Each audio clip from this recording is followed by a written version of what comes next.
그리고 또 격려해 주시는 데 대해서 깊이 감사 말씀드립니다. 오늘 일정표에는 제가 사립박물관협회 정책과 비전을 발표하는 것에 되어 있는데, 이미 수립된 정책과 비전을 말씀드리는 게 아니라 앞으로 어떤 방향으로 정책과 비전을 만들어 나가야 할지 전반적 방향성을 제안하는 것으로 이해해 주시면 좋겠습니다. 그리고 지금 말씀드리려는 내용은 제 개인 의견이라기보다는 회장님과 이사진이 그동안 고민하고 나누었던 생각을 요약 정리한 것으로 받아들여 주시면 좋겠습니다. 작년도 2021년도에 임기를 시작한 제10대 이사진이 작년과 금년 초 여러 차례 모여서 머리를 맞대고 궁리를 해보았습니다. 그런데 협회가 지금 직면하고 있는 상황은 익히 아시다시피 만만치 않습니다. 협회는 1999년 3월에 설립된 후에 사립박물관의 진흥과 발전을 위해서 많은 성과를 이루어냈지만 최근 몇 년간 아주 심각한 위기에 직면해 있습니다. 코로나 팬데믹의 영향은 별도로 하더라도 수년 전에 불거진 불미스러운 사태로 인해서 2018년부터 5년간, 즉 금년 말까지 국고 보조 사업을 수행하는 것이 불가능한 상황입니다. 이런 영향으로 2019년에 172개관이었던 회원 수는 작년 말에 161개로 6.4%포인트 감소했고요. 그리고 연회비 납부율은 2019년 82.4%에서 작년에 54.7%로 아주 크게 감소했습니다. 정부 지원 사업의 참여 제한, 회원 수의 감소, 그리고 회비 납부율의 감소는 곧바로 재정의 위축을 의미하고, 재정 위축은 곧바로 활동의 위축으로 이어질 수밖에 없습니다. 물론 이런 와중에도 전임 김의광 회장님, 그리고 현 박엄정 회장님의 노고와 회원권 여러분의 변함없는 지지로 협회가 오늘과 같은 모습을 유지할 수 있었습니다. 이와 같은 상황 인식을 토대로 우리가 무엇을 해야 할지 그간 논의된 내용을 요약하면 다음과 같습니다. 첫째, 지금과 같은 사태가 어떻게 일어났는지를 돌이켜 본다면 유리알처럼 투명한 협회 운영 시스템을 정착시켜서 회원들이 신뢰와 사회적 신뢰를 회복해야 한다는 것입니다. 왜 투명성이 중요한지는 두말할 필요가 없겠습니다. 그러나 투명성이 협회 운영진의 개개인의 양심에 맡겨져서는 지속 가능성이 없습니다. 수년 전에 불미스러운 일이 어떻게 발생했는지 면밀하게 분석해서 다시는 그런 일이 생길 수 없는 시스템을 만들어서 정착시키는 것이 중요할 것입니다. 해서 비온 뒤에 땅이 더 단단해지는 모습을 구현하기 위해서 모든 전후관계를 정리한 백서를 만드는 것도 고려할 필요가 있겠습니다. 지금 우리에게 가장 절실한 것은 신뢰 회복이기 때문입니다. 둘째로는 침체의 늪을 넘어서서 적극적 진취적으로 협회 운영을 해야 한다는 것입니다. 보통 어려운 일을 겪으면 사기가 떨어져서 소극적이고 방어적인 태도를 취하는 것이 인지상정입니다.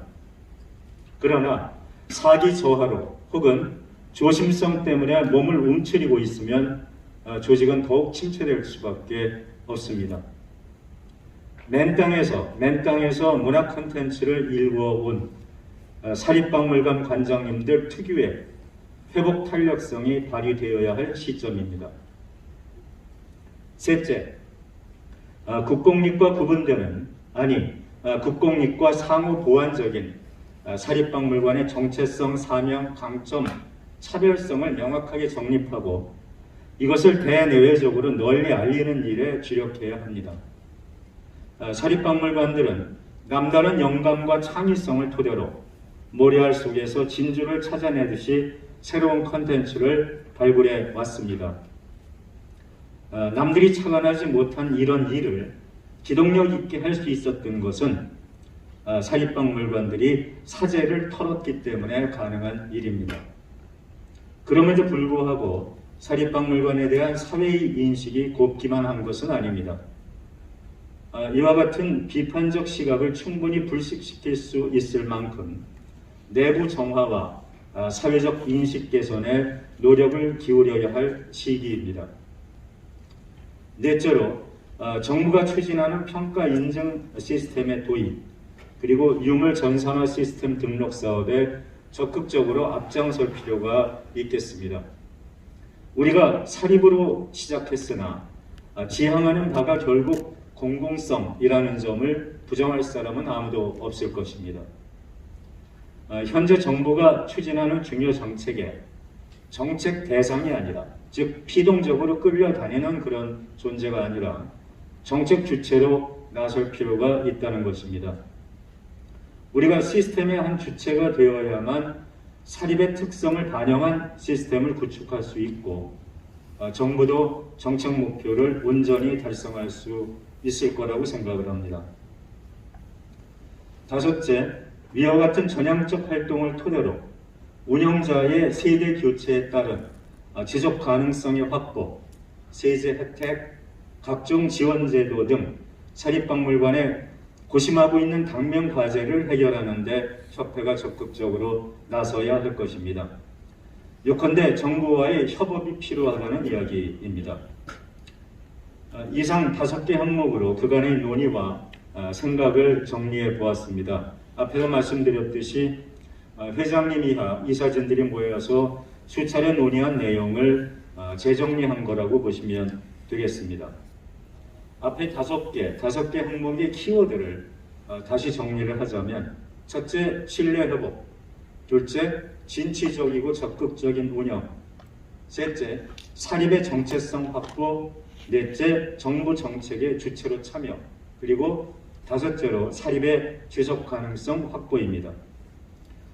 이 5개 키워드의 순서를 종합하자면 내부의 자기 혁신으로 시작해서 밖으로 나아가 정책을 선도하고 그리고 주변 환경을 개선하는 말하자면 안으로부터 밖으로 뻗어나가는 방향성이라고 하겠습니다.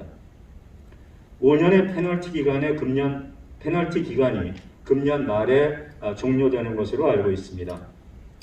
이런 점을 감안한다면 금년 중으로 내부 역량 강화에 주력하고 그리고 내년부터 이 외부를 향해서 나아가는 다음 단계로 재정비하는 것이 현실적일 것이라고 생각을 합니다.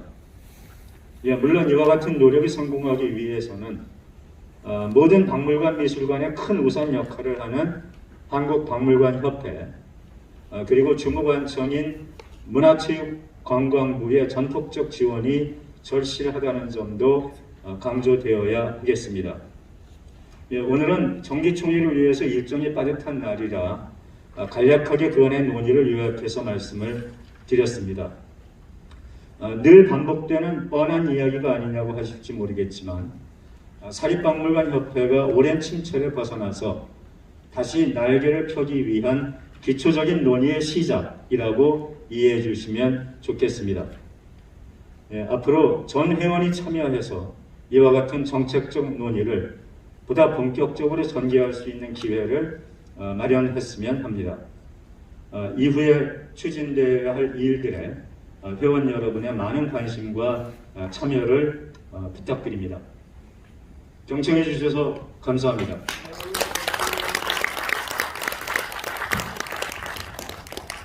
좋은 말씀 해주신 우리 신좌섭 관장님께 다시 한번 뜨거운 박수 부탁드립니다.